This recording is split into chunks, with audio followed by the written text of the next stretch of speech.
Bien, pues vamos a escuchar de inmediato a Lenchi. Buenos días, Lenchi, adelante. Muy buenos días, querido equipo. Muy buenos días a nuestro pueblo desde acá 106.5. Abrazos a los dominicanos, donde quiera que estén, acá en el país y en el resto del mundo. Ustedes recordarán que habíamos dicho que eso que anunció el Ministerio de Educación Superior, Ciencia y Tecnología, convocando a docencia para agosto, no se iba a dar. Y así fue. ¿No hay clase? En agosto no. O sea, en la UAS no hay clase todavía. No, en agosto no. Ya pasó agosto. Se anunció agosto y además se anunció clases presenciales.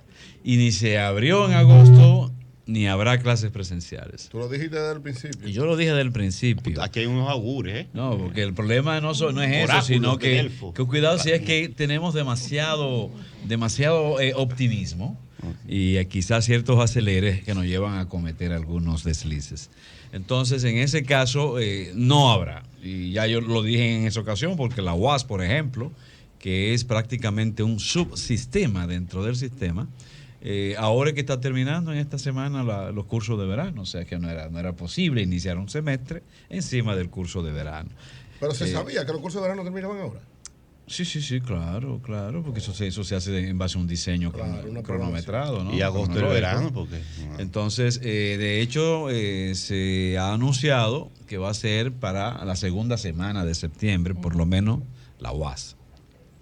Y bueno, en ese caso también me llamó mucho la atención que el ministerio fuera quien hablara de convocatoria a clases. Eso nunca había ocurrido. Eso son cosas propias de la autonomía de las universidades. Y eso ojalá que no se repita porque el ministerio va a quedar mal, dado que las dinámicas de las universidades son distintas. Y los horarios, los cronogramas académicos de las universidades son distintas de una a otra. Eso no va a cambiar. Por lo tanto, es algo que quizás se deba de meditar y corregir el ministerio. Sin embargo, me alegra, aunque no reconoce nada autocrítico en ese sentido, me alegra que ahora el ministro anuncia, el Ministerio de Educación, Ciencia y Tecnología, anuncia que están convocando a los rectores para el día 2 de septiembre a una reunión para discutir el inicio de clases en las universidades. Y lo que el ministro además anuncia que se va a discutir, bueno, él dice que para ver el esquema que se ejecutará a partir de la reapertura de la docencia, pero al mismo tiempo dice que la idea es establecer un esquema para persuadir a los estudiantes y a los profesores que se vacunen. Eso está bien, eso lo aplaudimos, eso es correcto, pero eso es algo que hemos estado nosotros reclamando aquí hace más de 2 meses. Una política hacia los profesores, una política, un diseño táctico, que no tiene que ser una gran cosa, hacia los profesores también. Por ejemplo, yo no puedo hablar de otras universidades, pero sé que la UAS, y eso debiera manejarlo el ministerio, no sabe cuántos profesores de su sistema, no sabe cuántos se han vacunado, no lo sabe. ¿No lo sabe? No lo sabe, eso no está organizado. Puede saberlo, pero no lo sabe. No sabe cuántos tienen 2 vacunas. O sea, no tiene control. No sabe, además, quién se ha dejado de vacunar, porque hay quienes no se han vacunado. Uh-huh. Y eso son informaciones claves para usted hablar de inicio de docencia en cualquier nivel, sea en cualquier formato, sea presencial o sea virtual. Pero no lo sabemos. Yo no sé si las demás universidades manejan esa información, pero sé que el ministerio tampoco la tiene, que son de las cosas que se tienen que tener a mano. ¿Qué cantidad de profesores tienen enfermedades previas crónicas, las llamadas comorbilidades, que son una de las amenazas más grandes a la salud de personas ya con cierto nivel de edad? No lo sabemos tampoco. Es más, yo le puedo asegurar que el sistema no sabe cuántos profesores han muerto de COVID o de otras cosas. Porque a nosotros lo que nos interesa es anunciar que hay clases o que terminaron las clases. Después, el proceso en sí, la naturaleza, el seguimiento, la calidad del mismo, el impacto en la formación real del individuo y en los aportes futuros de ese profesional, no se miden. En el fondo no nos importa, porque lo que nos interesa es más la presencia en los medios que realmente el logro sustancial del propósito.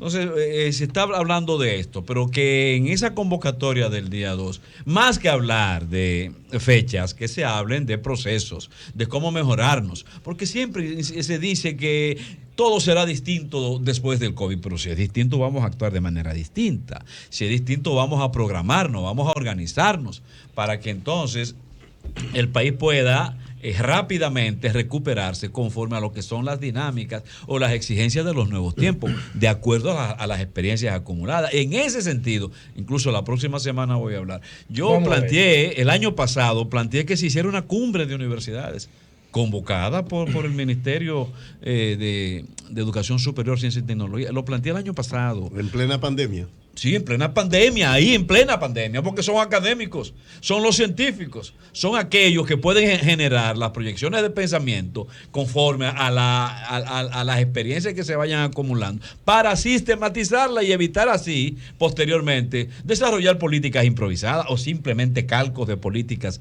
de otros países. Nosotros necesitamos desarrollar nuestra propia fisonomía en términos de todo, de los sistemas todos que sustentan esta sociedad, sean los sistemas educativos, sean las bases económicas, sean la base sanitaria, todos. Pero es conforme a nuestra propia visión y experiencia, en base a una sistematización. Pero para sistematizarse hay que organizarse, hay que planificar. Y es lo que entiendo que nos hace falta. Y de eso pienso hablar la próxima semana. En fin, que el sistema de educación superior se centre. Si no se puede desarrollar esta docencia presencial, que es la que aspiran la mayoría de los profesores, lo puedo asegurar, ¿eh? Y si usted consulta a los estudiantes, también optan por la educación presencial, que hasta más barata le sale, aparte de que más eficaz. Porque, por ejemplo, se está hablando de república digital, que gobierno digital, todo eso, yo estoy de acuerdo, creo que todo eso hay que fortalecerlo. Y saludo el anuncio hecho por el gobierno en el día de ayer, pero hay un paquete de debilidades alrededor de eso, entre ellos el sistema de energía de este país, el sistema energético. Y como profesor que soy, a mí se me interrumpe la docencia virtual a cada rato por apagones. Y cuando se interrumpe eso, ¿qué significa eso? Y además el aparato. Sí, exactamente. En fin, pero de todas maneras saludamos eso. Así es que mi llamado de atención al sistema de educación superior para esos fines. Y la próxima semana seguiremos sobre eso. Dejar de ver las cosas en función de una presencia mediática y más como una necesidad de nuestro propio desarrollo. Y a propósito de la parte mediática, a propósito de los sistemas de comunicación, quiero decirles, amigos y amigas dominicanos de todas partes, que no se deje usar, no permita que lo traten como un tonto, porque aquí en el mundo, me refiero, hay un modelo, hay una plataforma que trabaja para dominar su mente, para controlar su mente y al mismo tiempo comprometer su acción social.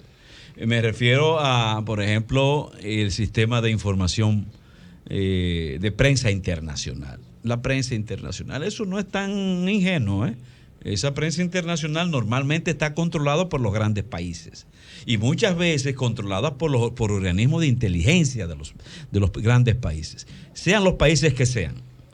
Hay una política y un diseño estratégico de manejo. Y les puedo decir un caso. En esta semana hemos visto, para ponerle un caso, yo no tengo ninguna asociación con los talibanes desde el punto de vista cultural, político, ideológico.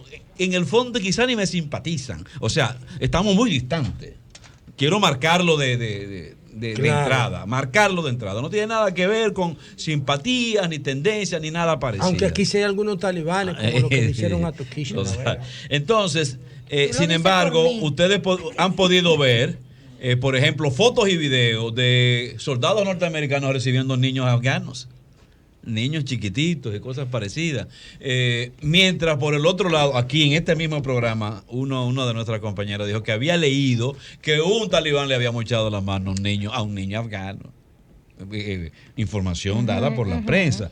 Son manejos para irlo condicionando a usted.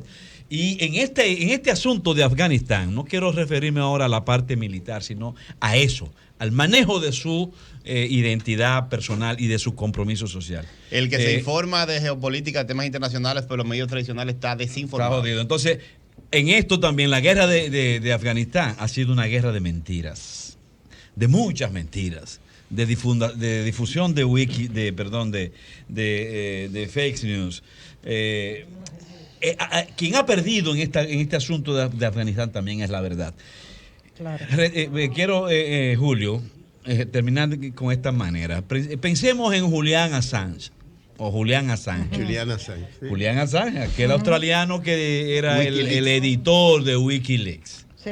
Wikileaks es una red cuya misión, cuya función es filtrar o infiltrar sistemas de información. Ese señor, o Wikileaks, informó en el año 2010, en el 2010, sacó lo que se llamaba Diario de Guerra de Afganistán, con muchísimas informaciones que avalaban las mentiras y las manipulaciones que justificaban esa invasión a Afganistán. Ahora yo y no estoy de poca acuerdo gente con le él. hizo Ahora. caso. Poca gente. Ahí sufrió la verdad, ahí sufrió el sistema informativo mundial. ¿Y qué pasó en el año 2019? Ahora, Washington Post, no exactamente como Wikileaks, pero se fue pisando las huellas de Wikileaks. Hizo una serie de investigaciones, le ganó un pleito al Estado norteamericano en términos legales y comenzó a publicar informaciones nuevas acerca de las mentiras que se usaron para esa guerra. En este caso también, la verdad ha sido víctima, porque ha sido una guerra, Trump le entregó de Afganistán a los desinformación. talibanes. Trump se lo- El sol de la mañana